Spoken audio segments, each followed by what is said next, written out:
আজি হৈছে সৰস্বতী পূজা আৰু সেই বুলিয়ে মই মাৰ পৰা এযোৰ ধুনীয়া কাপোৰ আতুম টোকাৰিকৈ পিন্ধি লৈ অলম'ষ্ট মেকআপ কৰিও ৰেডি হৈছিলোঁ, কিন্তু তেতিয়া আহি গ'ল মোৰ পিৰিয়ডছ।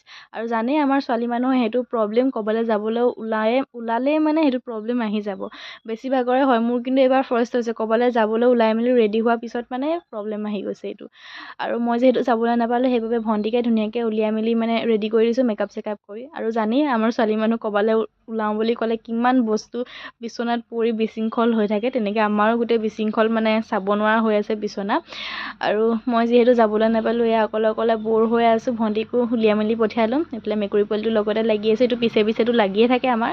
আৰু ভণ্টি অহাৰ পিছতে মোলৈ এটা চকলেট লৈ আহিলে, যিহেতু মোৰ এইকেইটা দিন অলপমান কঁকালৰ বিষ হৈ থাকে আৰু মিঠা খালে ভাল হয় বুলি কয়, সেইকাৰণে তাই চকলেট এটা লৈ আহিলে মোলৈ। আৰু সন্ধিয়া সময়ত, সন্ধিয়া নহয় আৰু সন্ধিয়া হোৱাৰ আগে আগে আমি তিনিজনী অলপমান ওলাই আহিলোঁ, ভণ্টিৰ লগৰজনীও যিহেতু আছিলে, পুলটোতে বহি অলপমান গপচপ মাৰিলোঁ আৰু ঘৰলৈ আহি প্ৰসাদ খাই আজি ভিডিঅ'টো ইমানতে